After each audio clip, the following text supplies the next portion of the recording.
कैसे चुकाऊं इन्हीं सांसों का मोल रे, जन्म देने वाले इतना तो जन्म देने वाले इतना तो, कैसे चुकाऊं इन्हीं सांसों का मोल रे, कैसे चुकाऊं इन्हीं सांसों का मोल रे, देने वाले इतना तो, देने वाले इतना तो।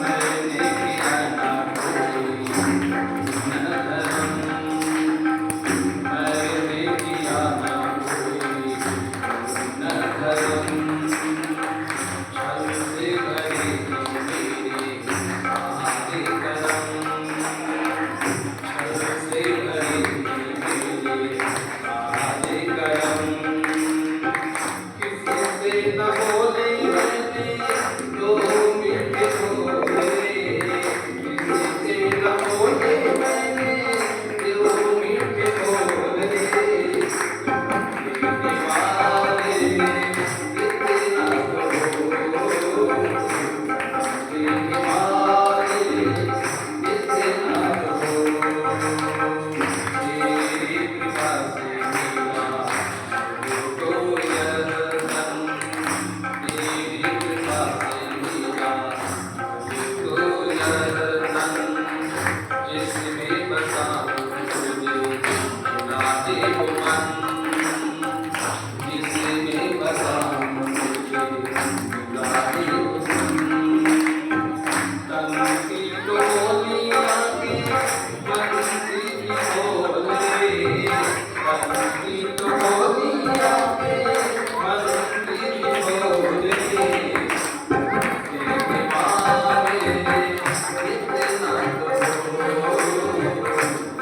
देने वाले इतना तो, कैसे चुकाऊं इन्हीं सांसों का मोल रे, कैसे चुकाऊं इन्हीं सांसों का मोल रे, देने वाले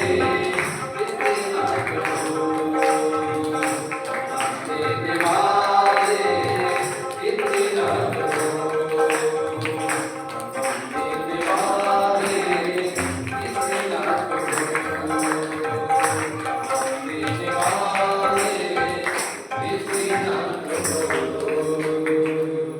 बोले गायत्री माता की जय, भगवान की जय, वीर भगवान की जय। आइए एक बार पूरा लोग सभी करके बैठे, दोनों हाथ जोड़कर रखे, लेकर कर ले। प्रातः काल में मान सूर्य सविता देवता का ध्यान करकर चारों वेदों में वर्णित मंत्र, वेद मंत्र, देव मंत्र, गुरु मंत्र, गायत्री महामंत्र को उच्चारण सभी भाई बहन एक साथ एक स्वर में करने की कृपा है।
विश्वजनन्यै नमः महाकालाय नमः। यहाँ पर उपस्थित सभी गायत्री परिवार के विश्वकर्म कार्यकर्ता बंधु, सेव में पधारे हुए सुगुरु जगह से आए हुए सभी आपके भाई बहन, आप सबका इस प्रशिक्षण में हार्दिक स्वागत अभिनंदन। हमने अपने शिवरात्रि भाई बहनों से कहा था कि शाम को प्रशिक्षण होगा, प्रशिक्षण की रूपरेखा तैयारी की जा रही है, किस तरीके से बोलना है, कैसे बीजेपी का गर्भकांड करना है, इसका संचालन यहाँ से किया जा रहा है। फिर सीखने की भी दृष्टि से आप इसका अभ्यास कर सकते हैं। भाई बहनों, आदि गुरु शंकराचार्य जी भागवत पुरुष हुए, उन्होंने भारतवर्ष के चारों कोनों पर 4 धामों की स्थापना की। तो हमारे 4 धामों की स्थापना की और एक ग्रंथ लिखा जिसका नाम है विवेक चूड़ामणि। उसमें उन्होंने लिखा, दुर्लभम त्रैवे वेतद देवानुग्रह हेतुकम मनुष्यत्वम मोक्षत्वम महापुरुष संश्रय। इस संसार में 3 चीजें ऐसी है जिसे मनुष्य अपने पुरुषार्थ से प्राप्त नहीं कर सकता है। उसे प्राप्त करने के लिए देवताओं की कृपा, परमात्मा का अनुग्रह चाहिए। वो कौन सी 3 चीजें हैं? दुनिया की जितनी भी चीजें हम प्राप्त करते हैं वे सभी अपने पुरुषार्थ से प्राप्त करते हैं। पढ़ाई करते हैं, नौकरी करते हैं, घर द्वार बनाते हैं और नाना प्रकार के कर्म तैयार करते हैं, सब पुरुषार्थ करना पड़ता है। लेकिन 3 चीजें ऐसी बताई गई है जिसे हम अपने पुरुषार्थ से प्राप्त नहीं किए बल्कि उपहार के रूप में मिला हुआ है। तो सबसे पहले क्या कहा? मनुष्यत्व। ये मनुष्य का जीवन अत्यंत दुर्लभ माना गया है। दूसरा है मोक्षत्व, मुक्ति की आकांक्षा का होगा। मुक्ति क्या है? कई लोग सोचते हैं कि संसार से मर करके कहीं जाते हैं तो वहां पर मुक्ति मिलती है, परंतु जो लोग कहते हैं वास्तव में बुराइयों से मुक्त होने की वास्तविक मुक्ति है। ये बुराइयां ही है जो मनुष्य को भव बंधनों में घेर करके रखा हुआ है। इस प्रकार किसी व्यक्ति को पेड़ पर बांध दिया जाए तो वहां से निकलने का प्रयास करता है, वैसे ही हमारी जीवात्मा अनेक प्रकार के विकारों से बंधी हुई है। इसमें अच्छाइयां भी हैं, बुराइयां भी हैं। निरंतर बुराइयों से मुक्त होने के लिए, मुक्ति के लिए प्रयास करते हैं। और तीसरा जो पुरुषार्थ बताया गया है वो है महापुरुष संश्रय। महापुरुषों का सानिध्य प्राप्त होना ये भी अत्यंत दुर्लभ माना गया है। हम सब परम सौभाग्यशाली है। वर्तमान युग में अवतरित प्रज्ञा अवतार के सत्ता परम पूज्य गुरुदेव ब्रह्म माता जी हम सबको गुरु रूप में मिले। हमने उनका संबल पकड़ा है, हाथ पकड़ा है। भाइयों बहनों, जिन्होंने गुरु जी का हाथ पकड़ा उसके हाथ छूट गए, लेकिन जिसका हाथ स्वयं महाकाल पकड़ लिया हो उनका छूट पाना भी असंभव हो जाता है। आप सब लोग जो लंबे समय से जुड़े हुए, निश्चित रूप से मानना आपका हाथ परम पूज्य गुरुदेव ने पकड़ रखा है। आप सब सौभाग्यशाली व्यक्तियों में से हैं। आज हम जो चिंतन करने जा रहे हैं मनुष्य जीवन के बारे में। मनुष्य क्या है? एक व्यक्ति के अंदर एक विचार आया, आखिर मनुष्य होता क्या है? क्या उन्होंने सोचा, आज विज्ञान ने बड़ी प्रगति कर ली है, वैज्ञानिकों से पूछा जाए। वैज्ञानिक के पास मिलने के लिए गए, वैज्ञानिकों से पूछा तो उन्होंने कहा मनुष्य और कुछ नहीं, अभ्रा, गंधा, शीशा, चर्बी, नमक आदि पदार्थों से मिलकर के बना हुआ है। उन्होंने देखा वश में मनुष्य के जीवन में जब वस्तु बनता है तब उन्होंने निकाला कि ये चीजें इसमें मिली हुई। वहां पर व्यक्ति को समझ में नहीं आया कि व्यक्ति केवल नमक, चर्बी और ये पदार्थ मात्र है। उन्होंने सोचा है डार्विन नामक वैज्ञानिक बड़े फेमस हैं, उनसे पूछा जाए। डार्विन नामक वैज्ञानिक से पूछा तो उन्होंने कहा मनुष्य कुछ नहीं, ये तो बंदर की संतान है। पहले मनुष्य बंदर था, धीरे धीरे कुछ घिसता हुआ चला गया और ये मनुष्य बन गया। बंदर के पूंछ को काट करके आप मनुष्य बना सकते हैं क्या? उन्होंने चिंता नहीं किया तो समझ में आएगी बात में इस बात में भी कहीं अधूरा है। उन्होंने सोचा चलो डॉक्टरों से पूछा जाए। डॉक्टरों के पास जाकर उन्होंने पूछा, डॉक्टर साहब बताइए ये मनुष्य है क्या? डॉक्टर साहब ने पहले चिंता नहीं किया और कहा मनुष्य और कुछ नहीं, एक प्रकार का चलता फिरता मशीन है। जिस प्रकार मशीन खराब हो जाती है तो वैज्ञानिक उसको ठीक कर लेते हैं, इसी प्रकार व्यक्ति जब बीमार पड़ता है तो हम डॉक्टर उसको ठीक कर देते हैं। ये मशीन है, मशीन के अलावा और कुछ नहीं। वहां पर भी उनको बात समझ में नहीं आई तो प्राचीन ऋषियों से पूछा। ऋषियों ने कहा जो दिखता है वह मनुष्य नहीं है, जो नहीं दिखता वह मनुष्य है। बात सत्य की लेकिन इतनी उलझी हुई थी, इतना रहस्य से भरा हुआ था कि बात जल्दी समझ में आने वाली नहीं थी। तब उन्होंने वैज्ञानिक अध्यात्मवाद के प्रवर्तक वेद मूर्ख तत्वनिष्ठ पंडित श्री राम शर्माचार्य जी से पूछा, आचार्य जी बताइए आखिर मनुष्य है क्या? तब परम पूज्य गुरुदेव ने कहा मनुष्य भटका हुआ देवता है तो ये ईश्वर का अंश है, तो ईश्वर की संतान है, तो ये देवताओं का अंश, लेकिन अपने आप को समझ ना पाने के कारण से ये भटक गया है। और इसी भटकन को दूर करने के लिए परम पूज्य गुरुदेव ने युग तीर्थ शांति कुंज की स्थापना की और एक अद्भुत मंदिर का निर्माण किया, जिसको कहते हैं क्या? भटका हुआ देवता का मंदिर। कितने लोगों ने दर्शन किया? हाथ भरकर बहुत लोगों ने देखा है भटका हुआ देवता का मंदिर। कुछ लोग जाते तो बाल सवारने लगते हैं, चेहरे के कुछ पसीने पूछने लग जाते हैं। क्या इसी के लिए गुरुदेव ने बनाया है? इसके लिए नहीं बनाया। उन्होंने एक अद्भुत प्रकार के मंदिर का निर्माण किया है। आपने काली माता का मंदिर सुना है, देखा है, दुर्गा माता जी का मंदिर देखा है, हनुमान जी का मंदिर देखा है, लेकिन भटका हुआ देवता का मंदिर पूरे विश्व में केवल एक ही जगह है, वो है युग तीर्थ शांति कुंज द्वार। भाइयों बहनों, उस अद्भुत मंदिर में क्या है? उसमें 5 सूत्र लिखे हुए वेदांत के। सो कहते हैं परमात्मा को, हम कहता होता है जीवात्मा। जो परमात्मा है वही मैं हूँ। ये भाव जागृत होता है तो व्यक्ति अपने आप को, अपने वास्तविक स्वरूप को समझने लगता है। जब और आगे बढ़ता हुआ चला जाता है तो दूसरा सूत्र उनको मिलता है, शिवो हम, मैं कौन हूँ? तो अंदर से प्रेरणा आती है, मैं इसको शुरू करता होता है कल्याणकारी राष्ट्र के, समाज के कल्याण के लिए मेरा जन्म हुआ है। और आगे बढ़ता है चिंतन करते हुए तो अगले सूत्र कहते हैं सच्चिदानंद हम, मैं सच्चिदानंद स्वरूप हूँ। और आगे बढ़ता हुआ चला जाता है तो कहते हैं अयमात्म ब्रह्म, जो परमात्मा है वही मैं।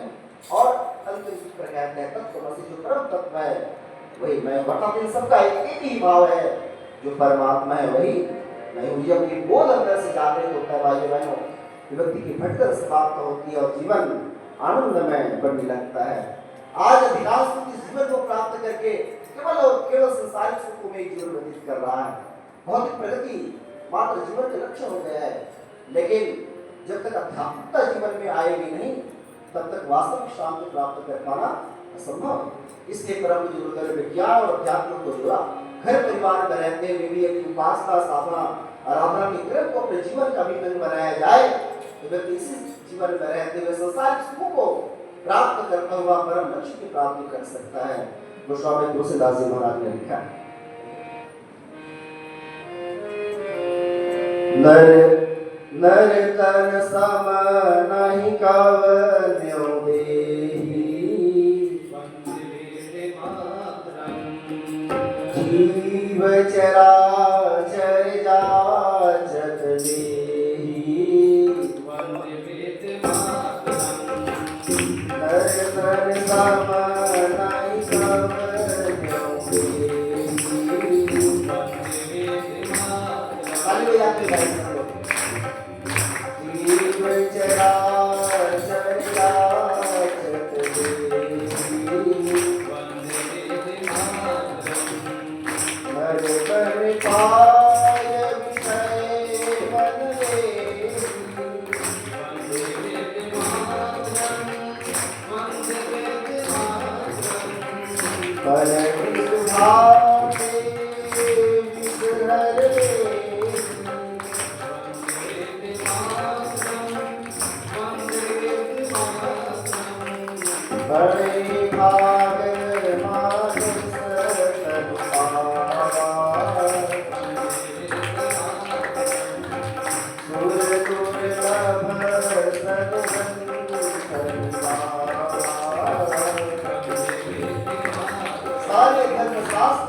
आज अधिकांश व्यक्ति दुखी जीवन व्यतीत करने लगते हैं। एक व्यक्ति एक संत के पास गया, संत सुकरात के पास, और अपने जीवन के पिता को सुनाने लगा। उन्होंने कहा, सिंह जी, सबको तो भगवान ने अपूर्व धन संपदा प्रदान की है, लेकिन भगवान ने मुझे नहीं दिया, इसलिए मैं विवेक मांगने के लिए विवश हूँ। संत ने समझाया, बेटा कुछ पुरुषार्थ करो, मेहनत करो, ये सब अधिक किया जा सके। उन्होंने कहा, नहीं स्वामी जी, आप सिद्ध समर्थ हैं, आप कुछ आशीर्वाद दे दीजिए कि मैं धनवान बन जाऊं। सुकरात ने समझाया, लेकिन बात जब उनको समझ में नहीं आई तो उन्होंने उसकी कीमत बताना प्रारंभ किया। उन्होंने कहा, बेटा तुम्हारे शरीर बड़ा मूल्यवान है, तुम अपना एक हाथ काट करके दे दो, इसके बदले में मुझे 10,000 रुपए देगा। इतने कहा, हाथ कैसे काट करके दे दो। उन्होंने मत बताना और आगे बढ़ा बढ़ते उन्होंने कहा, अपना एक पैर काट करके दे दो, इसके बदले 20,000 रुपए दूंगा। एक आंख निकाल करके दे दो, इसके बदले 1 लाख रुपए दूंगा। और इससे भी महत्वपूर्ण तो ये कीड़े नहीं है, इसमें बड़े बड़े डॉक्टर आजकल इसके ऊपर बड़ा काम कर रहे हैं, कीड़े निकालने का काम करता है।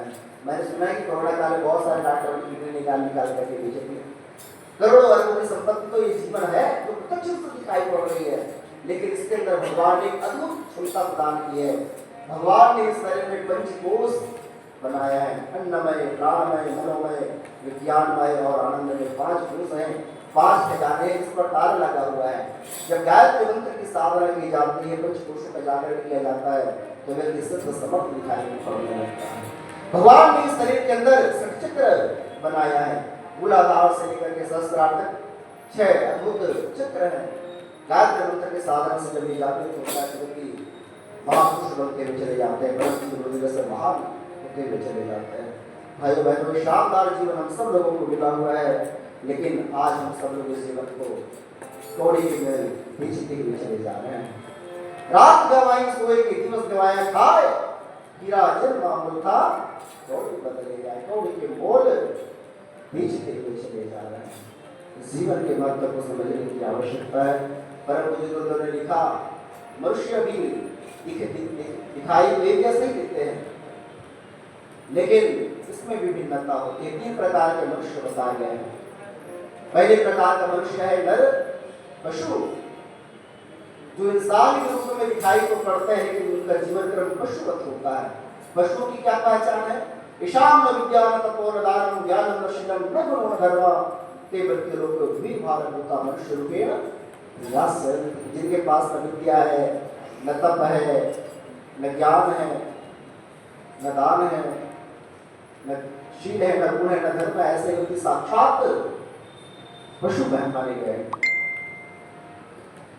आज अधिकांश व्यक्ति इसी तरीके से जीवन व्यतीत करता हुआ चला जा रहा है। पेट और प्रजनन तक सीमित होकर के नर पशु के समान जीवन व्यतीत करते हुए चले जा रहे हैं। दूसरे प्रकार के जो मनुष्य है, उसका नाम है नर पिशाच। एक स्तर और अंदर ये व्यक्ति न तो स्वयं सुखी रहते हैं, न दूसरों को सुख से रहने देते हैं। घटना आपने सुनी होगी, पिछले दिनों दिल्ली में घटना हुई थी। एक व्यक्ति ने एक लड़की के 50 टुकड़े करके सूटकेस में पैक कर दिया। मालूम है वो कौन है?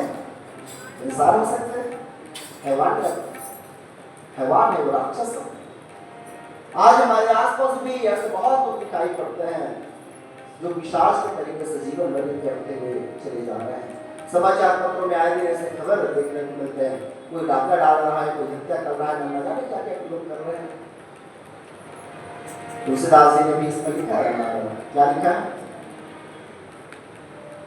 बाड़े खल बहुचोर ज्वारा, वंदे वेद मातरम, एवं पट बर्धन परिवारा, वंदे वेद मातरम, मानई मातु पिता नहीं देवा, वंदे वेद मातरम, वंदे वेद मातरम, साधुर संग करवा वहीं सेवा, वंदे वेद मातरम, वंदे वेद मातरम, जिनकी अस आचरण भवानी, वंदे वेद मातरम, हे जाने विषय संभाली,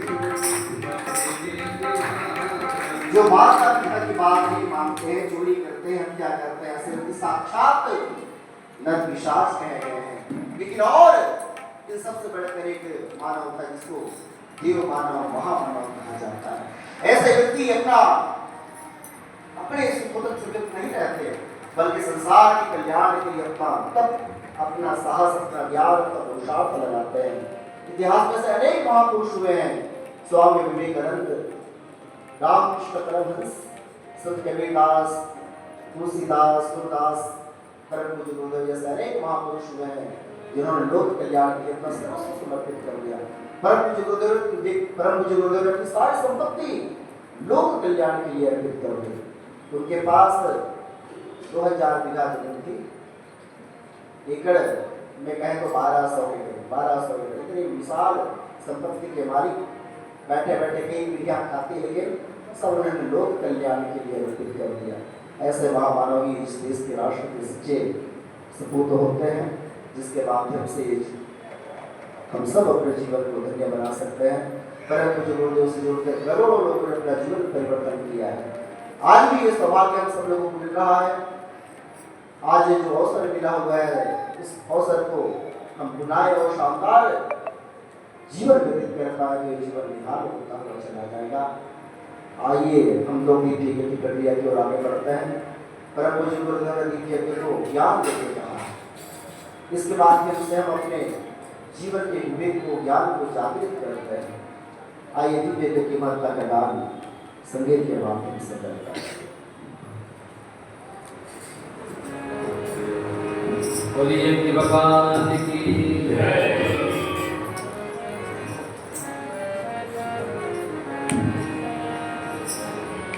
दीप यज्ञ का पर्व आया है। सभी लोग ताली बजाते हैं, सरंगीत सब लोग गाते हैं, सब लोग गाते हैं, है ना। दीप यज्ञ का पर्व आया है, आओ भविष्य करता है ना, आओ जीवन को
आइए सभी लोग कमर सीधे करके बैठे हैं। देव शक्तियां पवित्रता प्रिय है, पूरे शरीर और मन से आचरण और व्यवहार से शुद्ध मनुष्य प्रिय हो रहे हैं। हम सबका भी जीवन निर्मल बने, पवित्र बने, इसी भाव के साथ पवित्रीकरण की प्रक्रिया संपन्न कर रहे हैं। जल का पात्र दर्श लिया आइए कवि के माध्यम से निर्मल मन जन सो मोहि पावा, निर्मल मन जन सो मोहि पावा, मोहि कपट शक्ति भावा, मोहि कपट शक्ति भावा, जाको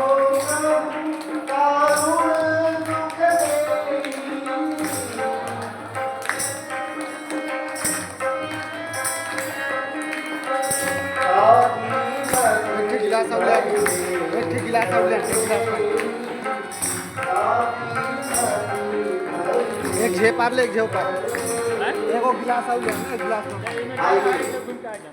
एक झे ऊपर ले, झे पार ले ना। साथ चित्त करके बैठे, आप आंख बंद कर ले, भावना करें परमात्मा का आगमन हम सबको प्राप्त हो रहा है। हमारा मस्तिष्क शांत रहे, इसमें अनुचित आवेश न प्रवेश करने पाए, हमारा मस्तिष्क सदैव ऊंचा रहे, इसमें सदैव विवेक बना रहे, इसी भावना के साथ सभी लोग हो रहा है। जल का सिद्ध शासन करते चलिए। ओम मस्तिष्कम शांतम भूयात्, ओम अनुचित आवेशः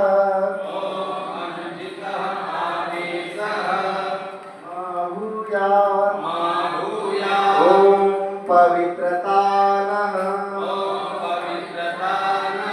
सन्मार्गं नये,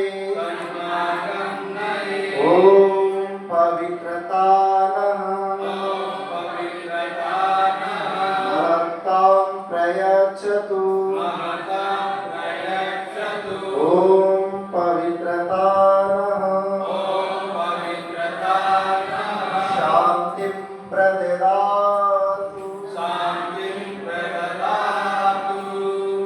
सूर्य ध्यान प्राणायामः। सभी लोग कवशुद्धि कर लें। इस चराचर विश्व में प्राण का एक सूक्ष्म प्रवाह निरंतर प्रवाहित हो रहा है।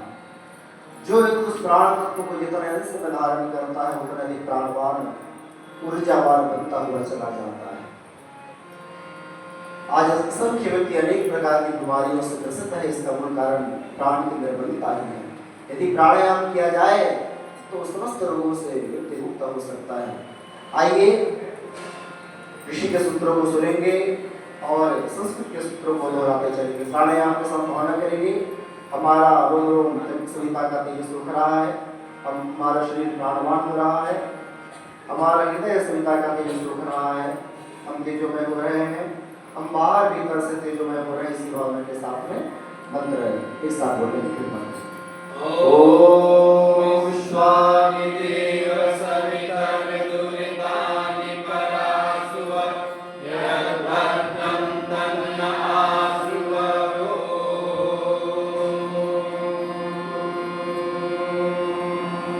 चंदन धारणम। भाइयों बहनों, चंदन श्रेष्ठता को किया जाता है। हमारा मस्तक चंदन के समान दिव्य गुणों को आत्मसात करने वाला हो। चंदन विष व्यापैन निपटे रक्त। चंदन के वृक्ष पर अनेक प्रकार के सर्प लिपटे हुए होते हैं, लेकिन उसका प्रभाव पेड़ पर नहीं होता है। ठीक इसी तरीके से हम इस बुराइयों से उन तत्वों के संसार में तो रहें, लेकिन बुराइयों का प्रभाव हमारे जीवन पर न हो, इस भावना के साथ चिंतन धारण किया जाता है। चंदन है इस देश की माटी, मातृभूमि विश्व की तपस्वियों की भूमि है। आइए यहाँ से गीत होगा, इसके उपरांत फिर धरती माता करेंगे कैसे अपने वस्त्र का ध्यान करें। चंदन शीस देश की माटी तपोभूमि हरनारी देवी की प्रतिमा बच्चा बच्चा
आइए सभी लोग अपनी माता कर चले और हिंदी के सूत्रों को सुनेंगे, संस्कृत के सूत्रों को दोहराते चलेंगे।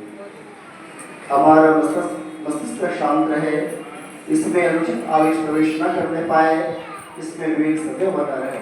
सभी लोग दोहराएंगे। ओम मस्तिष्कम शांतम भूयात् ओम अनुचितः आवेशः मा भूयात् ओम शीर्षम उन्नतं भूयात् ओम विवेकः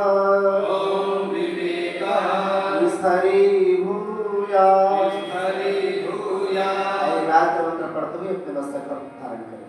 ओम भूर्भुवः स्वः तत्सवितुर्वरेण्यं भर्गो देवस्य धीमहि धियो यो नः प्रचोदयात्।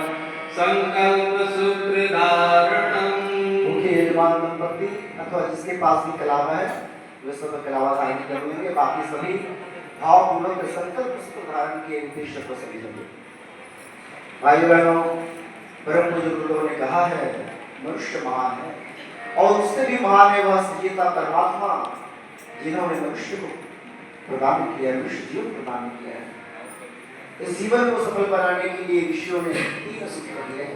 आप लोग गणित पढ़ते हैं, पाइथागोरस ने एक सूत्र दिया था, उसमें सूत्रों में गणित को जोड़ते हैं और एक हल हो जाता है। जीवन को सफल बनाने के लिए, महान बनाने के लिए ऋषि 3 सूत्र दिए। कौन से सूत्र है? उपासना, साधना और आराधना। उपासना कहते हैं पास बैठने को, निकट बैठने को, जिसके समीप वह व्यक्ति बैठता है उसकी गुणों को धारण करता हुआ चला जाता है। हम ईश्वर के समीप बैठे दैवी गुणों को आत्मसात करें। दूसरा सूत्र है साधना। साधक जिसको जो सदा हुआ नहीं है, हमारा मन चंचल है, बुराइयों में सुनता रहता है, गलत विषय की ओर बढ़ता हुआ चला जाता है। इसको ठीक करने के लिए परम पूज्य गुरुदेव ने स्वाध्याय और शिक्षा की व्यवस्था रखने की बात कही है। युद्ध निर्माण संकल्प में सूत्र आता है, अपने विचारों को दूर करने के लिए नित्य स्वाध्याय और शिक्षा की व्यवस्था बनाए रखेंगे। और तीसरा सूत्र है आराधना। लोक मंगलकारी कार्यों में जीवन व्यतीत करें।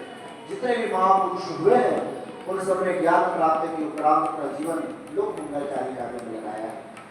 हम सब भी अपना जीवन का अंश, जीवन का समय लोक मंगलकारी कार्यों में लगाते हैं तो निश्चित रूप से हम सबका जीवन का हुआ चला जाता है।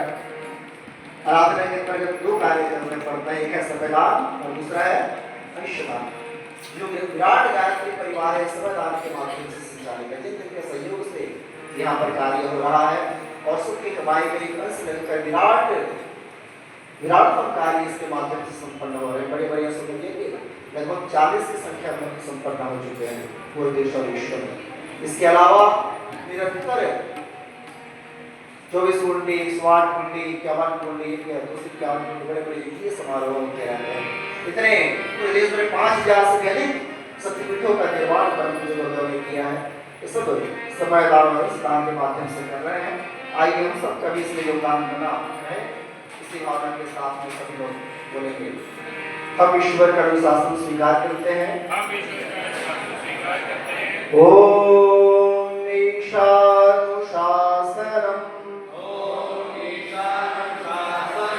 स्वीकरोमि ओम मर्यादा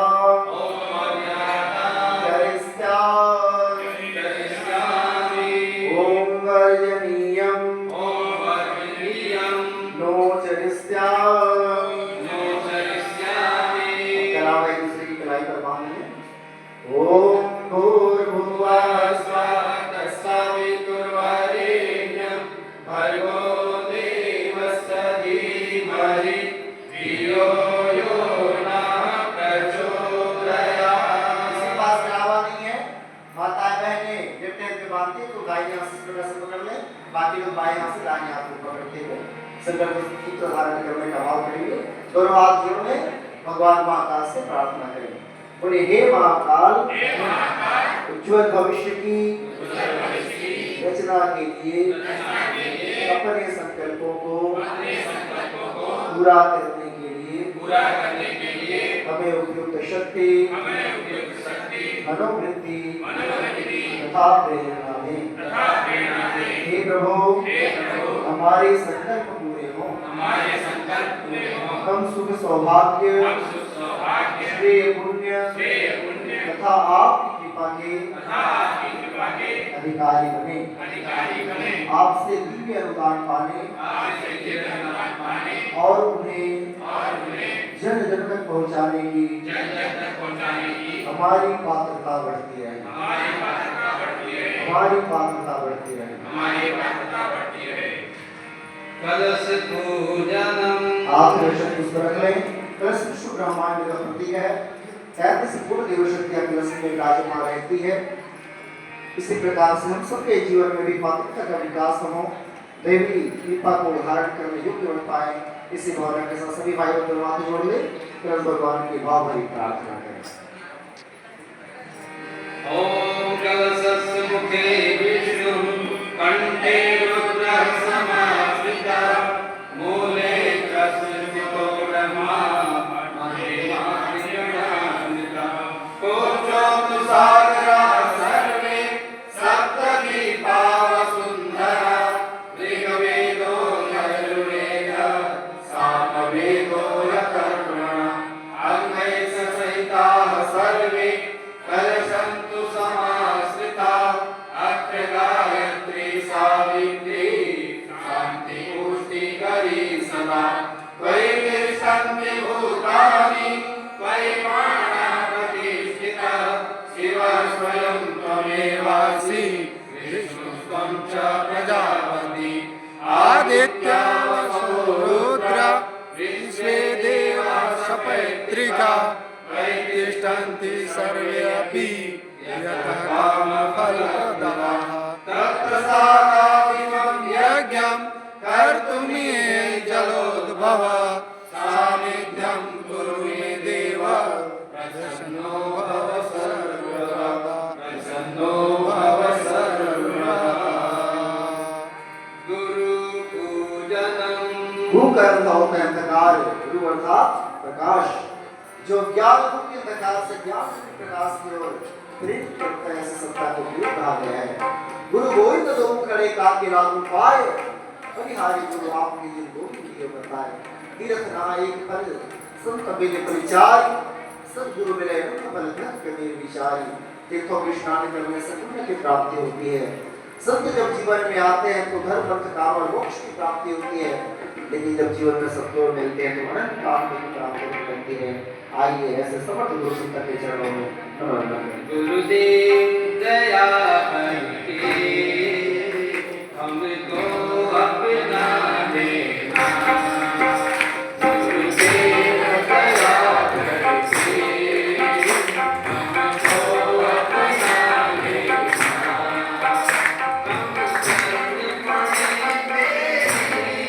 हम चरण चरणों में लगा देना।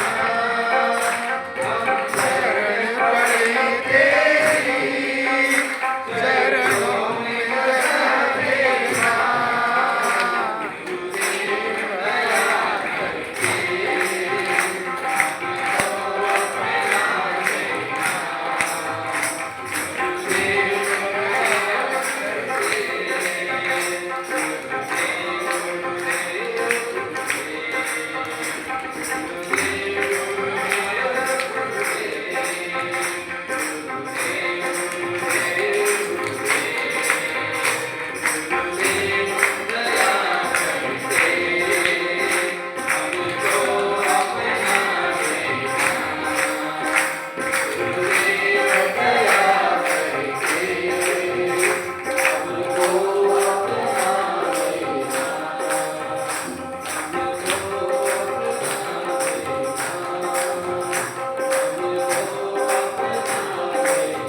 पंचोपचार पूजनम।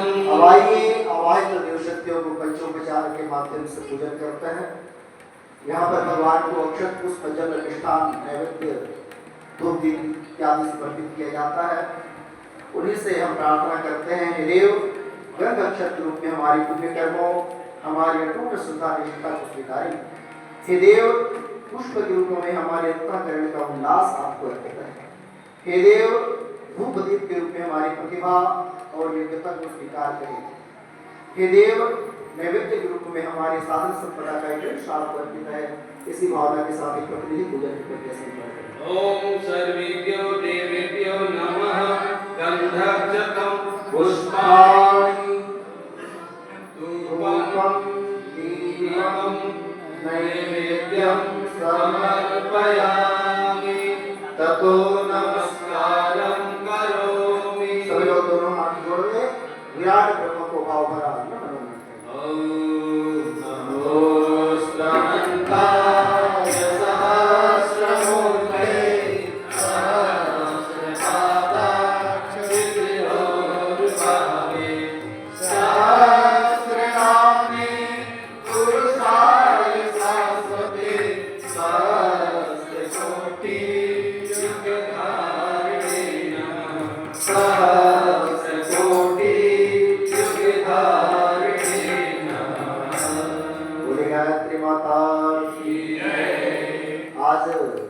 सौभाग्य भी है। शिविर का अंतिम दिवस की पूर्व संध्या में बैठे हुए हैं और भैया विनय जी का आज जन्मदिन भी है। कितने वर्ष 32वां जन्मदिन यहाँ पर मनाने जा रहे हैं। इसका प्रैक्टिकल भी होगा। सभी लोग 32 हो गए, 33वें वर्ष में प्रवेश करने जा रहे हैं, तो इनका जन्मदिन मनाएंगे।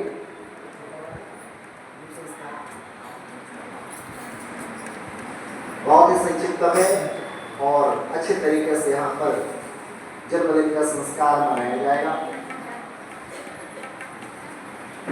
सबसे पहले 5 दिन तैयार कर लें। थाली में पंचोपचार पूजन करेंगे। हमारा शरीर 25 तत्वों से बना हुआ है।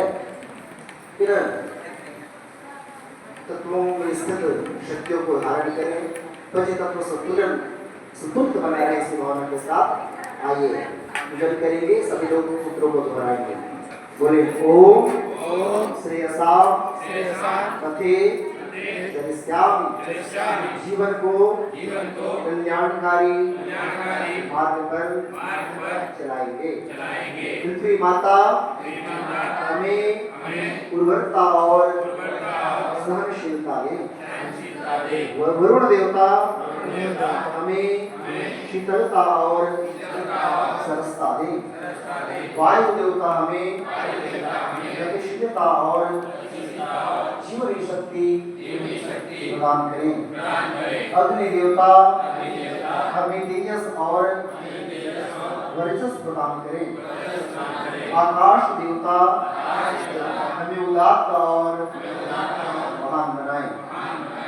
ओम मनोजुतिर्जुषतामाज्यस्य बृहस्पतिर्यज्ञमिमं तनोत्तरिष्ठं यज्ञं सविमं दधातु विश्वे देवास्यं प्रतिष्ठा। आइए दीप ज्योति का भी पूजन कर लो। दीपक यहाँ पर प्रज्वलित है। आइए ज्योति पर प्रज्वलित है। भगवान जोड़ कर लो। बोले ओम परमार्थ देव स्वार्थम अनिष्टे। परमार्थ को ही स्वार्थ मानेंगे। ओम अग्निर्ज्योतिर्ज्योतिरग्नि स्वाहा सूर्यो ज्योति सूर्य स्वाहा अग्निर्वज्रो ज्योतिर्वज्र स्वाहा ज्योति सूर्यो ज्योति स्वाहा। अब अमृत धारण करना है। कोई एक संकल्प सा लेना है। आज एक अच्छाई आत्मसात करेंगे जन्मदिन के उपलक्ष्य में और एक बुराइयां छोड़ना। जीवन से कोई भी बुराइयां सबके जीवन में कुछ न कुछ कमियां रह जाती है, बुराई रह जाती है, इसको दूर करने का संकल्प आज जन्मदिन के माध्यम से करते हैं। आइए इसके लिए व्रत धारण करेंगे। बोले ओम अग्नि वृतपते उत्तम चरिष्यामि ओम अग्ने नमः ओम वायु वृतपते उत्तम चरिष्यामि ओम वायुवे नमः ओम सूर्य वृतपते उत्तम चरिष्यामि ओम सूर्याय नमः ओम चंद्र वृतपते उत्तम चरिष्यामि ओम चंद्राय नमः ओम वृतानां वृतपते उत्तम चरिष्यामि ओम इंद्राय नमः गुरुवार जोड़िए विराट ब्रह्म पर ओम भूर्भुवः स्वः तत्सवितुर्वरेण्यं भर्गो देवस्य धीमहि धियो यो नः प्रचोदयात्। 5 भाई और 5 बहन खड़े हो जाएंगे। पीछे दीपक सजाया गया है उसे प्रज्वलित करेंगे। सामने भी है, सामने है, पीछे की ओर कार्यकर्ता भाई बहन दूसरी तरफ सब लोग यहाँ होते हैं, जिसको व्यवस्था बनाया गया है वही यहाँ पर जो 5 दीपक है इसे भैया विवेक जी जलाएंगे। ओम आदिनाय सुपथाराय अस्मान् विश्वानि देववरुणानि विद्वा युयोजस्मद्दुहुराणमीनो भूरिष्ठां ते नमौक्तिं विधेम सुविज्योतिके पुञ्जयनादियमुकं ब्रह्माण्डव्यापी आलोक्यकर्ता आलिङ्गदुःखस्य मोक्षकर्तो पावननाथो हे देव सविता पावननाथो हे देव सविता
गायत्री महामंत्र के माध्यम से आहुतियां समर्पित की जा रही है। सबके लिए सद्बुद्धि, सबके लिए उज्जवल भविष्य की मंगल प्रार्थना करते हुए आइए 11 बार गायत्री मंत्र का सुस्वर उच्चारण करते हुए आहुतियां समर्पित करें। सभी बैठ जाएं। आइए गायत्री मंत्र एक साथ एक स्वर में उच्चारण करते हुए श्री गायत्री माता की ओम भूर्भुवः स्वः तत्सवितुर्वरेण्यं भर्गो देवस्य धीमहि धियो यो नः प्रचोदयात्। इदं गायत्रे इदं नमः ॐ भूर्भुवः सवितुर्वरेण्यं भर्गो देवस्य धीमहि धियो यो नः प्रचोदयात् स्वाहा इदं गायत्रे इदं नमः ॐ भूर्भुवः सवितुर्वरेण्यं भर्गो देवस्य धीमहि धियो यो नः प्रचोदयात् स्वाहा इदं गायत्रे इदं नमः ॐ भूर्भुवः सवितुर्वरेण्यं भर्गो देवस्य धीमहि धियो यो नः प्रचोदयात् स्वाहा इदं गायत्रे इदं नमः ॐ भूर्भुवः सवितुर्वरेण्यं भर्गो देवस्य धीमहि धियो यो नः प्रचोदयात् स्वाहा इदं गायत्रे इदं नमः ॐ भूर्भुवः सवितुर्वरेण्यं भर्गो देवस्य धीमहि धियो यो नः प्रचोदयात् स्वाहा इदं गायत्रे इदं नमः ॐ भूर्भुवः सवितुर्वरेण्यं भर्गो देवस्य धीमहि धियो यो नः प्रचोदयात् स्वाहा इदं गायत्रे इदं नमः ॐ भूर्भुवः सवितुर्वरेण्यं भर्गो देवस्य धीमहि धियो यो नः प्रचोदयात् स्वाहा इदं गायत्रे इदं नमः ॐ भूर्भुवः सवितुर्वरेण्यं भर्गो देवस्य धीमहि धियो यो नः प्रचोदयात् स्वाहा इदं गायत्रे इदं नमः ॐ भूर्भुवः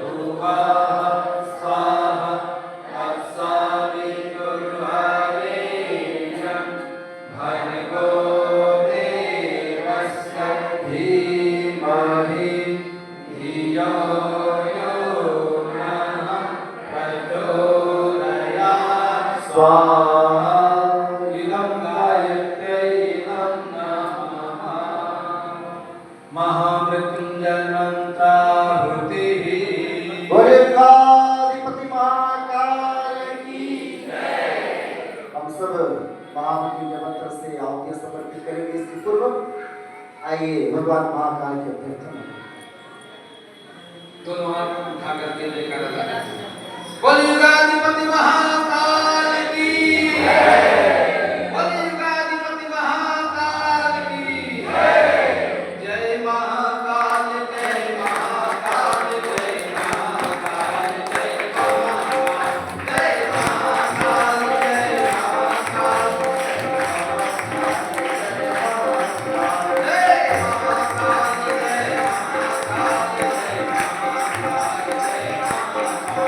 जय महाकाल जय महाकाल जय